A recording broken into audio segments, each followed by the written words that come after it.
حسبي ربي جل الله ما في قلبي غير الله نور محمد صلى الله لا إله إلا الله حسبي ربي جل الله ما في.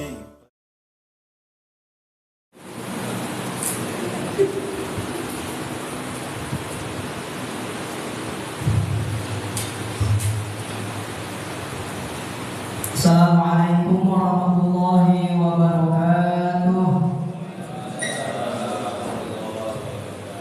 Bismillah walhamdulillah wassalatu wassalamu ala rasulillah la hawla wa la quwata illa billah amma ba'du. Puji serta syukur mari bersama-sama kita panjatkan kehadirat Allah Subhanahu wa taala. Alhamdulillah pada malam hari ini, malam Senin, bertepatan dengan tanggal 22 Oktober 2023, yang mana tadi alhamdulillah kita sudah peringati Hari Santri Nasional tahun 2023. Mudah-mudahan generasi kita semua, anak cucu kita yang menjadi santri hari ini, saat ini, yang sedang pesantren dimanapun, semoga senantiasa diberkahi Allah Subhanahu wa taala, dan semoga juga menjadi orang-orang penerus daripada para nabi dan para ulama yang menebarkan kebaikan, juga mensiarkan ajaran-ajaran Islam. Semoga mereka mendapatkan ilmu yang bermanfaat dunia wal akhirat. Amin ya rabbal alamin.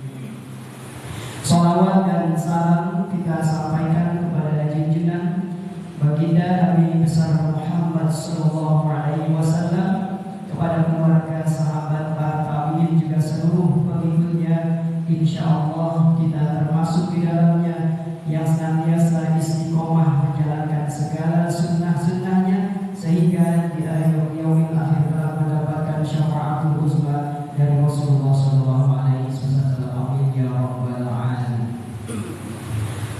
Jamaah Masjid Raudhatul Jannah yang dimuliakan Allah Subhanahu wa taala, wabil khusus para pengurus Dewan Kemakmuran Masjid yang mudah-mudahan senantiasa diberikan kekuatan, kesehatan dan kesabaran untuk menjalankan segala amanah dari jamaah semua, melaksanakan segala program kebaikan yang ada di Masjid Jami Raudhatul Jannah ini.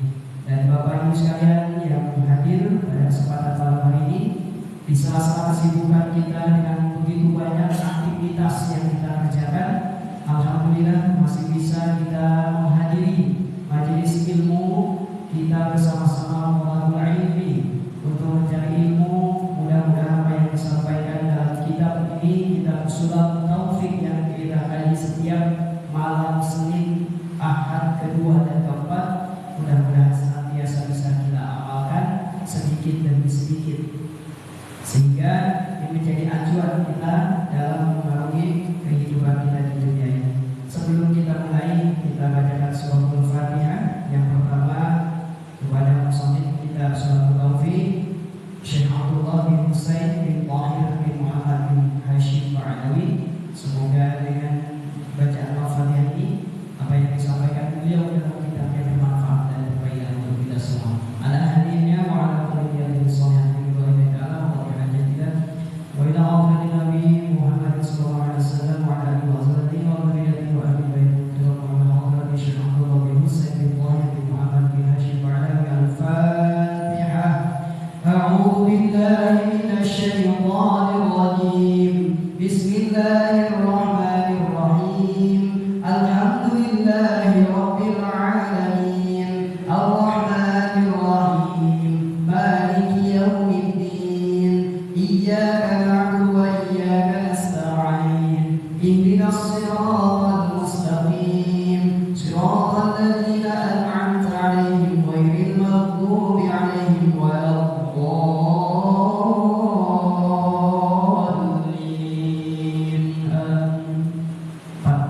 kedua kita khususkan untuk saudara-saudara kita yang saat ini mungkin masih tertindas, saudara-saudara kita seagama di Palestina. Mudah-mudahan senantiasa dikuatkan imannya, kesabaran dan ketawahan, sehingga bisa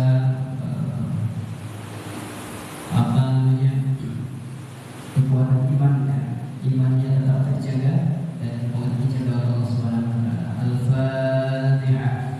A'udzu billahi minasyaitonir rajim. Bismillahirrahmanirrahim. Alhamdulillahi rabbil alamin. Ar-Rahmanir Rahim. Maliki yaumiddin. Iyyaka na'budu wa iyyaka nasta'in. Ihdinas siratal mustaqim. Siratal ladzina an'amta 'alaihim ghairil maghdubi 'alaihim waladdallin.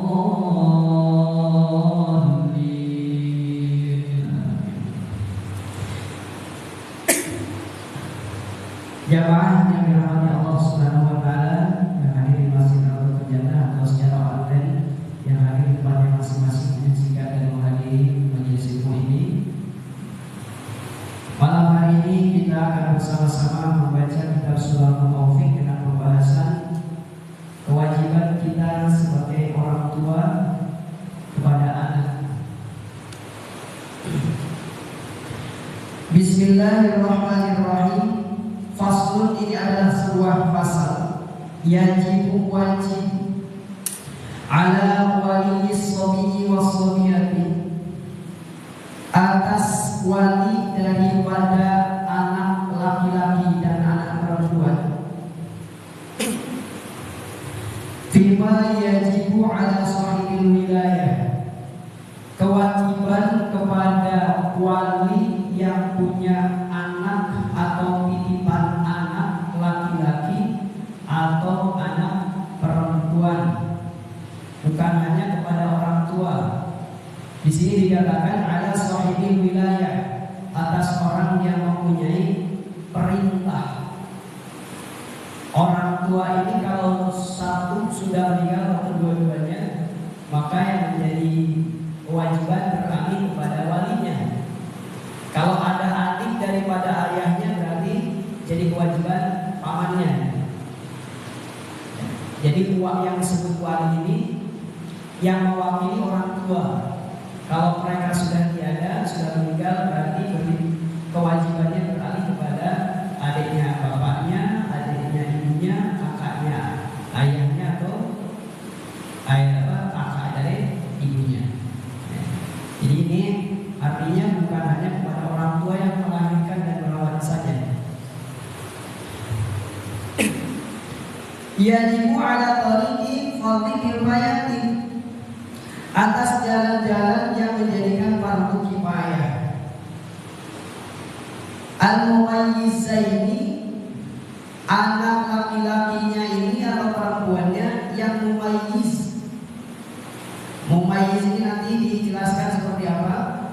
Yang diwajibkan ayat murohumah, memerintah kepada keduanya, laki dan perempuan. Ain mumayyizah ini memerintahkan melaksanakan atau mengerjakan sholat. Jadi ini kewajiban bapak ibu sekalian, kita semua. Yang pertama orang tua, yang kedua dari wali. Anak kita yang dulu kecil, usia sekitar 7 tahun, pernahkah kita mengucapkan kata perintah untuk melaksanakan sholat? Nah, ayo sholat, udah waktunya ini azan maghrib, ayo kita sholat.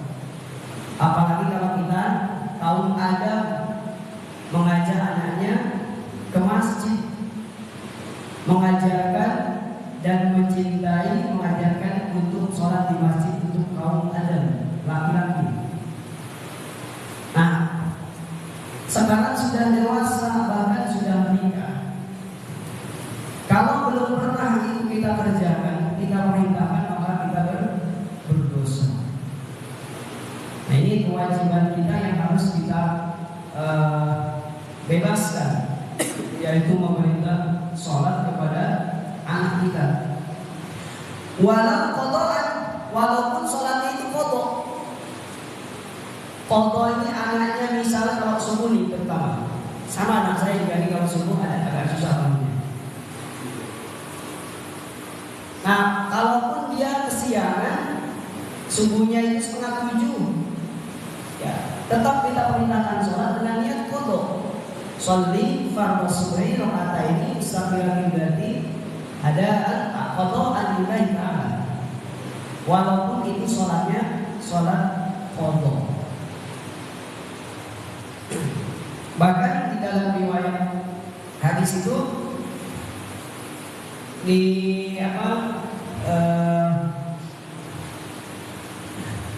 di surat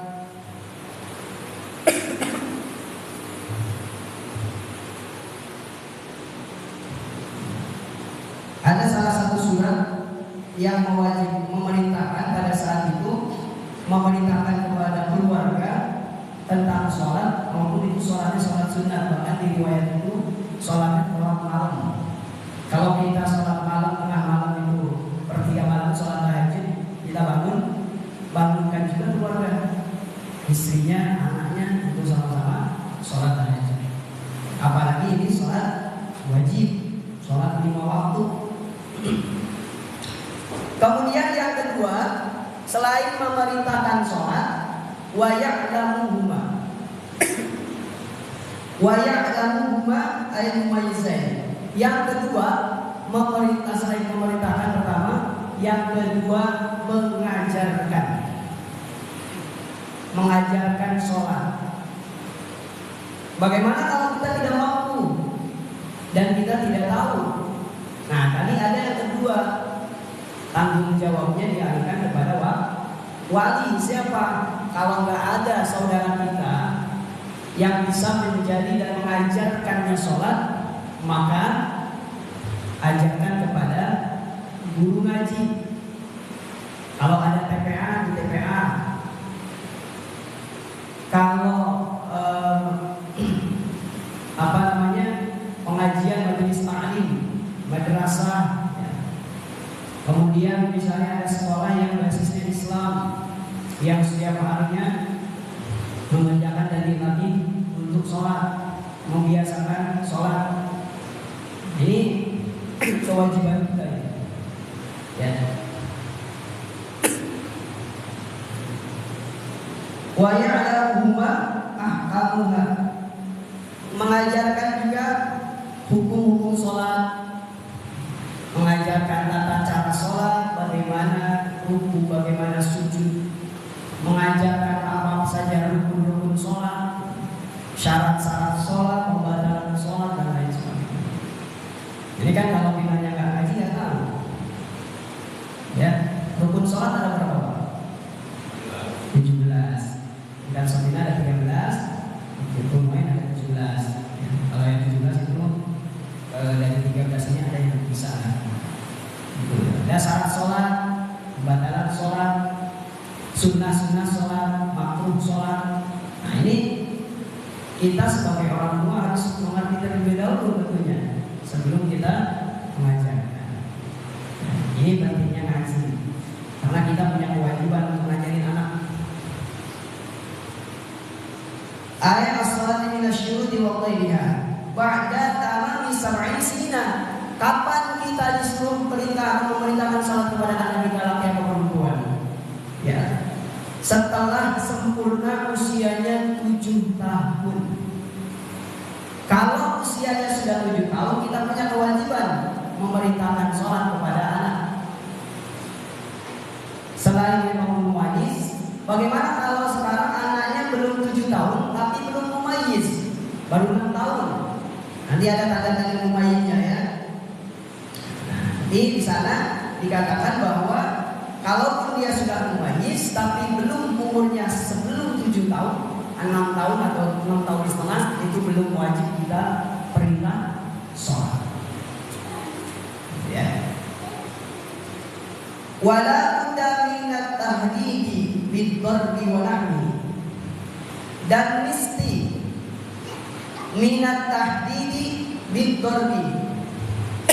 Memerintah ini kalau anaknya ngeyel, gak ada perintah ini minat tahdidi, dari kalau perintah ini harus disertai dengan tahdid atau nakut-nakutin.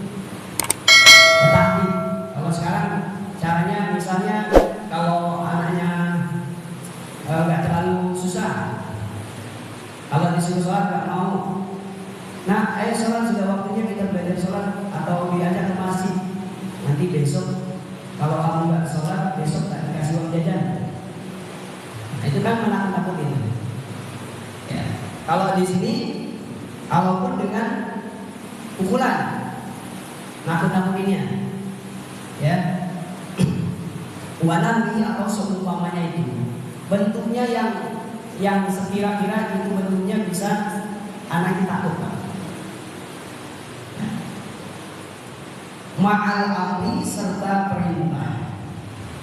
Wal muradu bil waliyyi, ini yang dimaksud dengan wali di sana tadi, kullu man abawaihi wa in ulya wa in alaya awalau min qabli ummi.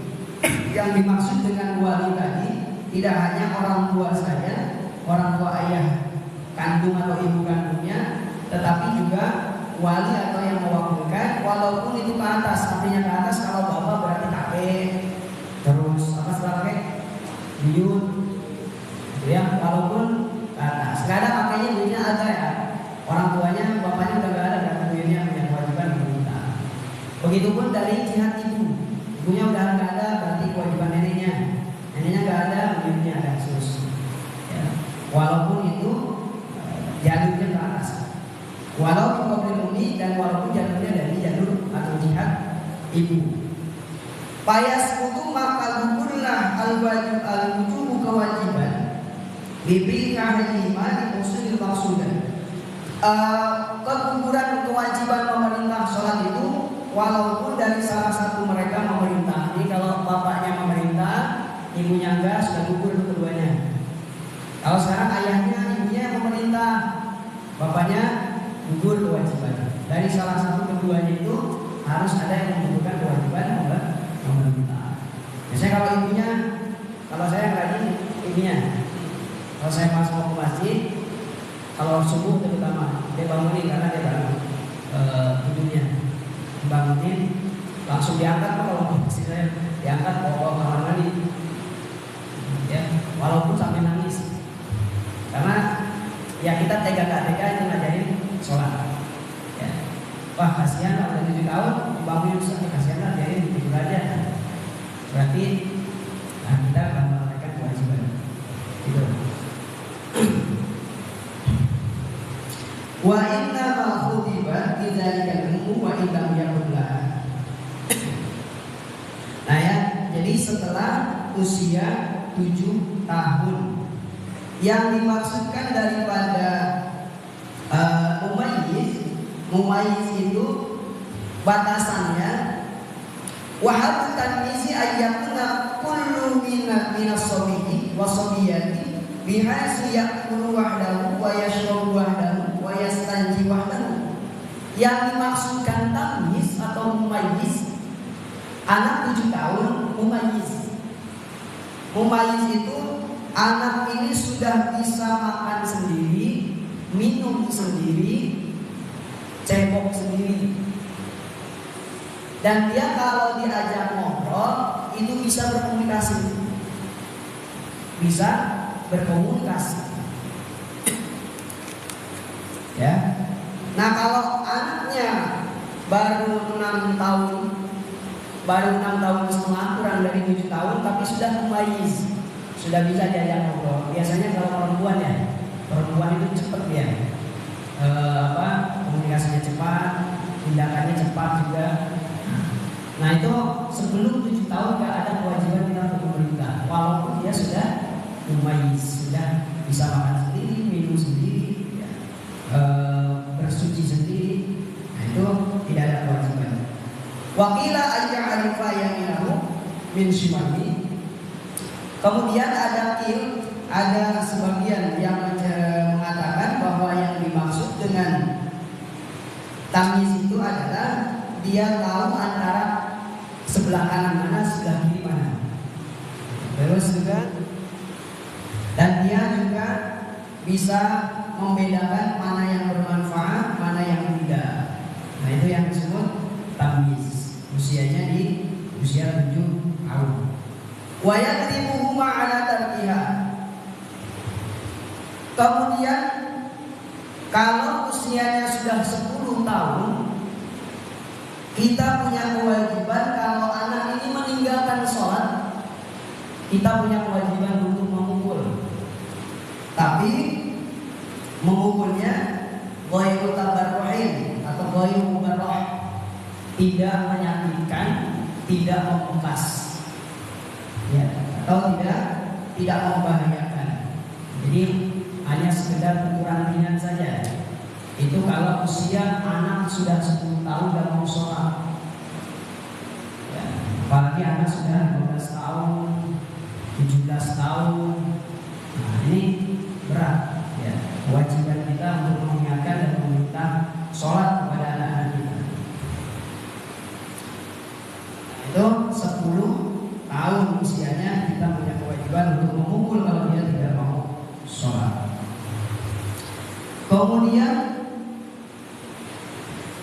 tasawumi atau qabu, seperti juga kewajiban yang kalau anak ini tidak mengerjakan, datang waktunya bulan Ramadan berpuasa 30 hari atau 1 bulan penuh, itu kewajiban.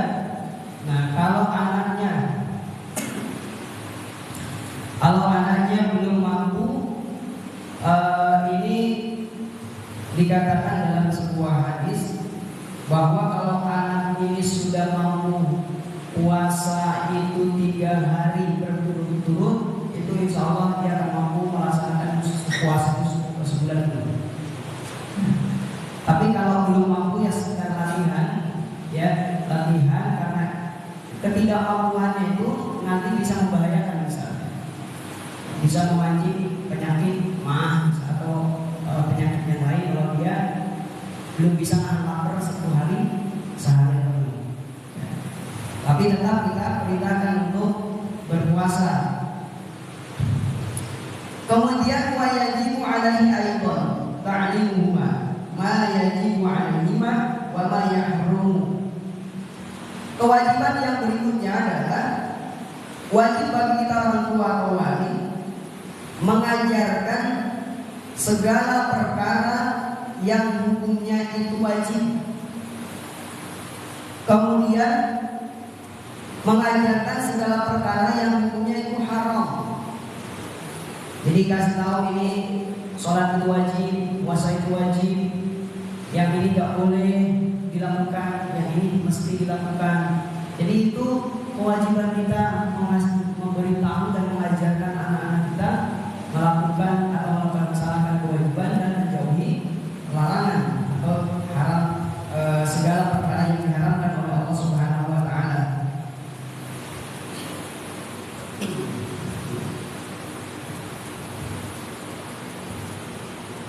Nah, seperti juga misalnya ta'limu madzalika al-Qur'an wal adab, seperti mengajarkan membaca Al-Qur'an, itu kewajiban kita. Kemudian solusinya kalau kita nggak mampu, diwakilkan kepada seorang guru yang mampu mengajarkan membaca Al-Qur'an. Dan ujrohnya, kalau kita tidak mampu kemudian menyerahkan kepada seorang guru membaca Al-Qur'an yang sudah fasih, anak kita belajar sama dia, dia kenal beliau. Nah ini kita punya kewajiban untuk menggantinya apa? Memberikan ujroh. Ujroh itu honor. Ini juga diperintahkan karena kita sudah melepas kewajiban mengalihkannya kepada guru. Nah ini biasanya yang jadi problemnya, apalagi guru TPA. Iya, ya. Kadang-kadang orang tua nggak paham. Betul ya. Kita nggak bisa ngajarin, tapi diajarin sama orang maunya gratis.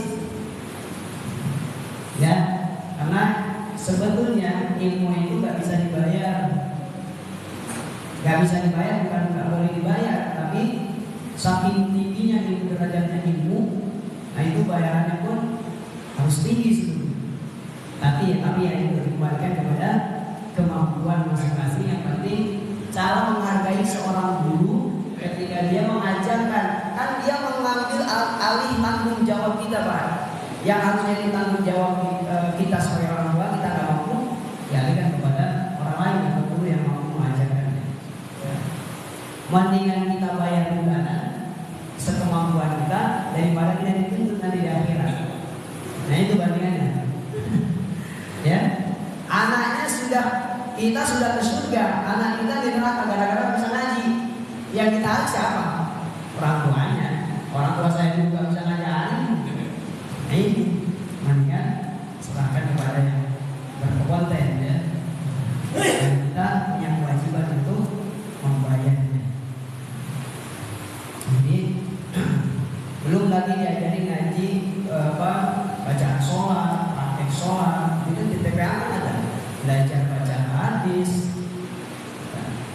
belajar bacaan kunut dan lain sebagainya. Banyak yang diajari setiap harinya. Ya, kita sudah bisa menghargai orang mengajar. Apalagi kalau di kampung, dan dulu kalau di kampung baik mengajarnya bayar. Dimintain buat listrik aja susah. 5.000 padahal sebulan. Ini problem ya. Ngajarin anak yang bisa, nyerahin sama orang maunya gratis. Ya itu. Ini kewajiban-kewajiban kita yang harus kita kerjakan. Wa ma yahrumu, dan mengajarkan segala haram. Wa yajibu ala ulatil amri. Yang berikutnya adalah kewajiban ulatil amri. Seseorang yang mempunyai perintah kekuasaan. Apa kewajibannya? Tafsir sholat, membunuh orang yang meninggalkan sholat. Ya, ini dalam Al-Quran di surat An-Nisa di ayat 59. Bismillahirrahmanirrahim. Atiullaha wa atiur rasul wa ulil amri. Atiullaha, taatlah kepada Allah. Ini syariat. Perintah Allah nggak bisa kita kurangi, nggak bisa kita bantah. Wajib hukumnya. Atiullaha, taat kepada Allah. Wa atiur rasul, taat juga kepada Rasul. Wa ulil amri minkum, dan pemimpin di antara kalian. Ini kalau kita kaitkan dengan zaman sekarang, pemimpin itu banyak. Yang punya kekuasaan, yang punya perintah.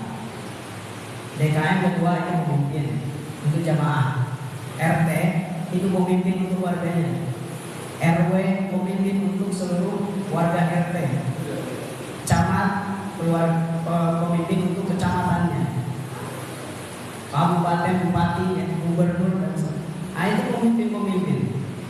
Kalau kita sudah jelas pemimpin untuk diri sendiri, pemimpin untuk keluarga. Nah ini yang punya kekuasaan ini menguasa penuh di kalau RT berarti selingkuhan RT, RW berarti selingkuhan RW. Dia punya kewajiban apa? Membunuh orang yang gak sholat, ninggalin sholat. Tapi ada alasannya, ya. Tapi gak sembarangan, ada aturan, ada syaratnya. Ya. Jangan juga nanti RT ada yang ninggalin sholat, ujung-ujung ditangkap, dibunuh apa ya? Bisa kita masuk ke bui ya. Minal imami au naibihi, daripada imam atau pengganti atau wakil daripada imam. Waktu dari sholat. Wa tariki syarti min surutiha al-mujma'ali au rukni min arkaniha. Bukan hanya sholatnya saja, bahkan dia meninggalkan syarat sholat, meninggalkan rukun sholat. Wadah pada termasuk juga dia meninggalkan sholat Jumat. Sholat Jumat ya.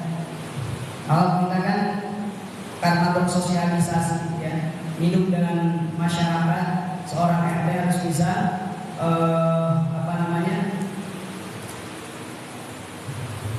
mengatur, kemudian melayani warga-warga se-RT-nya. Kalau ada warga kita yang nggak pernah sholat Jumat,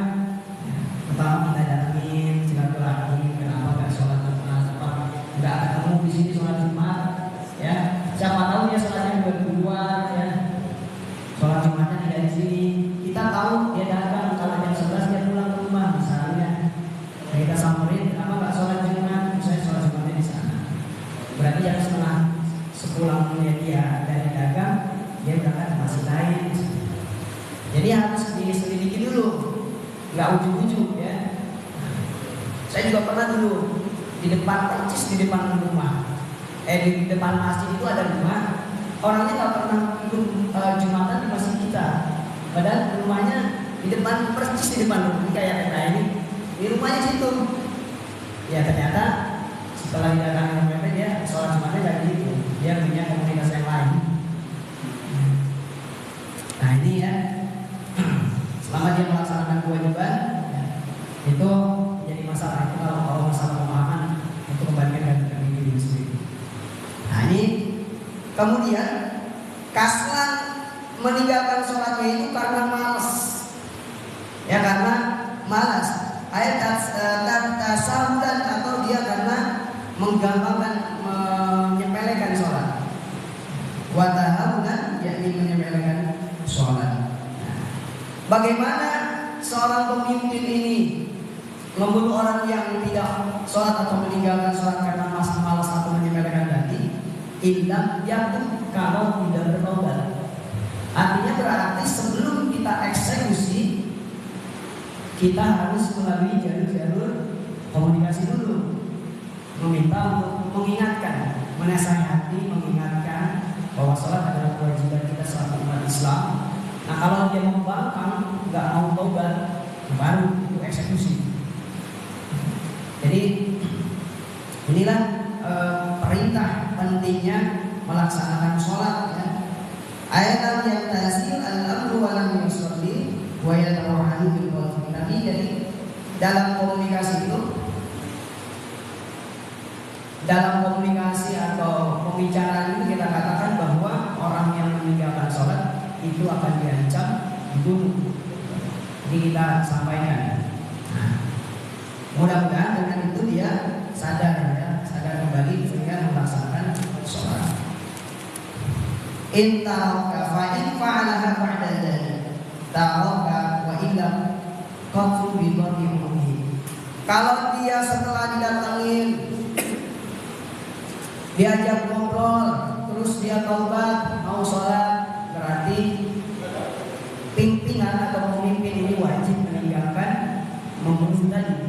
Tidak ada kewajiban untuk dia membunuh karena sudah meninggalkan dan dia sudah taubat. Tapi kalau tidak, sudah kita datengin, sudah kita kasih tahu, nggak mau juga sholat, padahal dia Islam namanya. Ya. Nah maka itu yang punya kewajiban pemimpin membunuh. Metode yang untuk ini membunuhnya dengan memenggal kepala. Nah, ini termasuk salah satu hukuman bagi orang yang meninggalkan. Saking pentingnya sholat, saking pentingnya sholat. Nah, ya.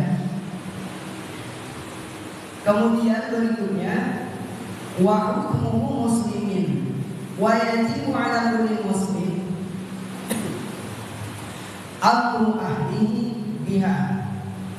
Kewajiban yang berikutnya adalah memerintahkan sholat kepada keluarga. Ini yang tadi saya katakan bahwa tidak hanya sholat wajib saat kita bangun tengah malam, sepertiga malam mau sholat sunat tahajud, seperti yang dilakukan oleh Rasulullah SAW. Yang beliau ini bangun untuk sholat tahajud, beliau membangunkan juga istrinya, anaknya, dan keluarganya untuk diajak sholat. Ayat zaujatahu wa mahramihi. Keluarganya itu termasuk dari istri dan mahram-mahramnya kalau itu satu rumah. Ini kewajiban. Ayat sholat di qouli ta'ala, surat Toha di ayat 132. Wa'mur ahlaka bis-sholati. Perintahkan pada keluargamu untuk melaksanakan sholat. Nah ini di surah Al-Ahzab juga, qu anfusakum wa ahlikum nar. Qu anfusakum, jagalah diri kalian, wa ahlikum, dan keluarga kalian, nar, dari api. Artinya kita punya kewajiban untuk mengingatkan, memerintahkan kepada keluarga kita untuk melaksanakan segala sesuatu yang diwajibkan, yang menjadi perintah dari Allah Subhanahu wa Ta'ala. qadrihim ala fi'liha, dan memaksakan keluarga kita untuk melaksanakan sholat. Jadi agak dimaksa perintahnya, tidak dengan memerintah tapi cuek, seolah tidak peduli. Nah ini harus dengan paksa mengerjakan sholatnya. Wa ta'allumu arkaniyah, dan mengajarkan kepada mereka keluarga tentang rukun-rukun sholat, wa syurutiyah, syarat-syarat sholat, wa mubtilatiha, dan pembatalan sholat. Nah, ini juga kewajiban kita selaku pemimpin dalam keluarga untuk mengajarkan keluarga kita tentang rukun-rukun sholat, syarat-syarat sholat, pembatalan sholat, dan ilmu tentang sholat. Wa yajibu al-amru wa qawlu wa ta'limu aidan ala kulli man qadara alaihi, sekemampuannya. Kalau belum tahu nanti kita harus belajar dulu. Setelah belajar kita sampaikan kepada keluarga.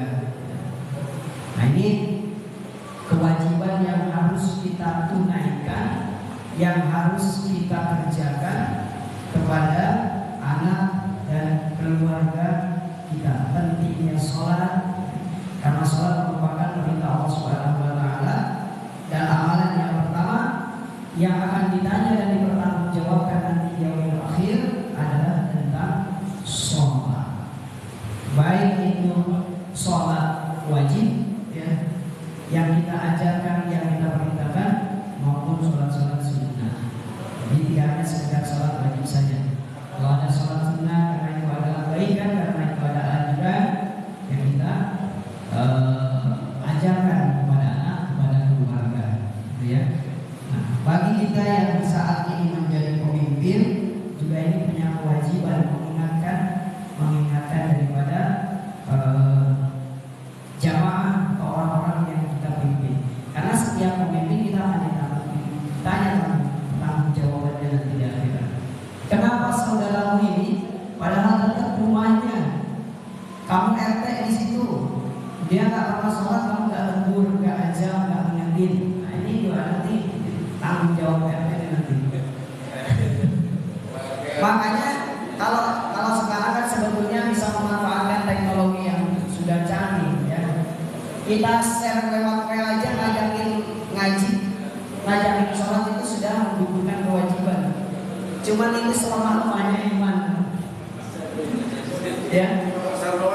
Iya, seru.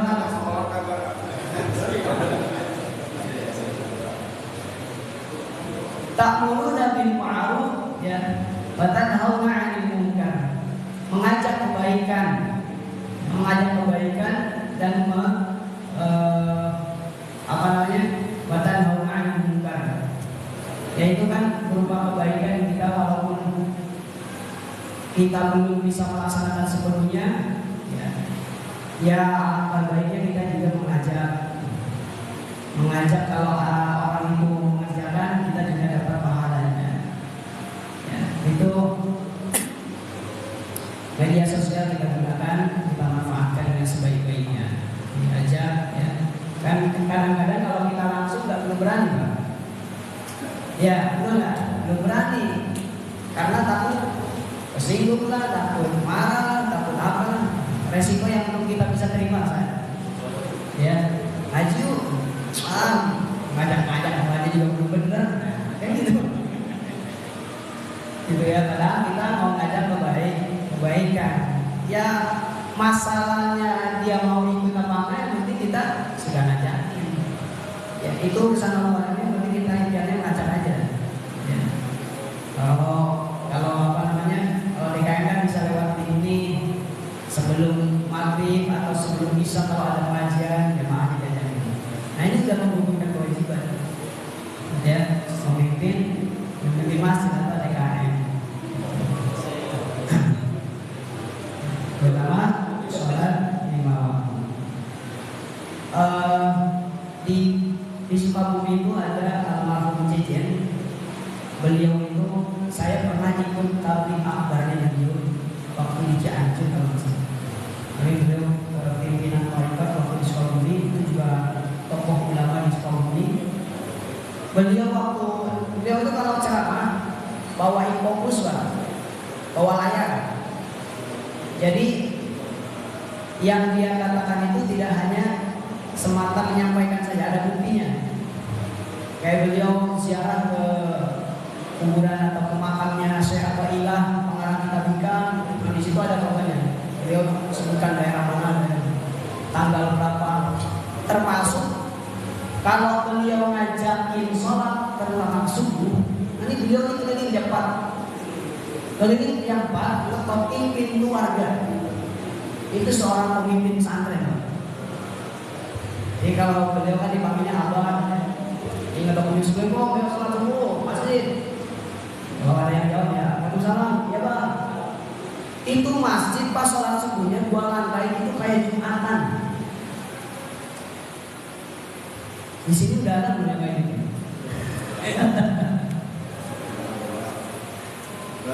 Nah ini luar biasa kepada pemimpin pesantren.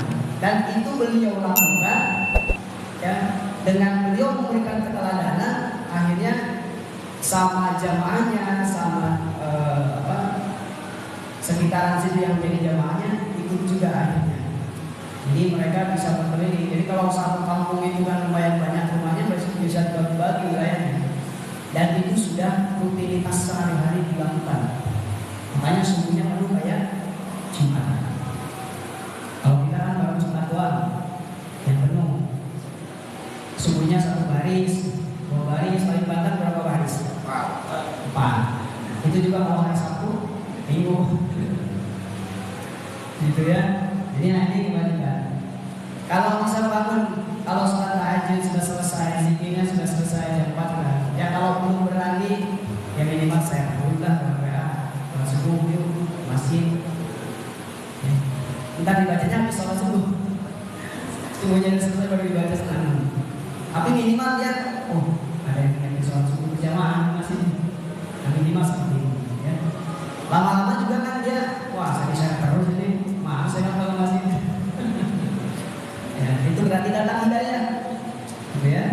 Nah itu mudah-mudahan sosial media yang kita sekarang lakukan ya, bisa bermanfaat. Makanya kayak sekarang saya live ini ya untuk mengajak juga tanggung jawab dan mengumpulkan kewajiban ya, syiar dalam dakwah. Mudah-mudahan ada hidayah datang saat apa yang kita sampaikan itu kebaikan, datang hidayah sehingga orang itu juga melaksanakan kebaikan. Nah, Bapak Ibu sekalian, hadirin jamaah Allah, itu saja yang bisa saya sampaikan dalam kajian hari ini, malam hari ini. Semoga bermanfaat dan mengingatkan kita tentang kewajiban-kewajiban kita sebagai orang tua untuk berkeluarga.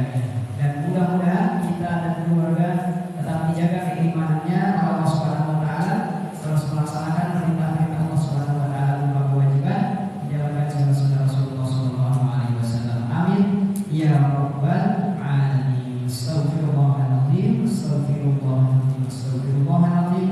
Alhamdulillahirabbil alamin. Subhanakallahumma wa bihamdika asyhadu an la ilaha illa anta astaghfiruka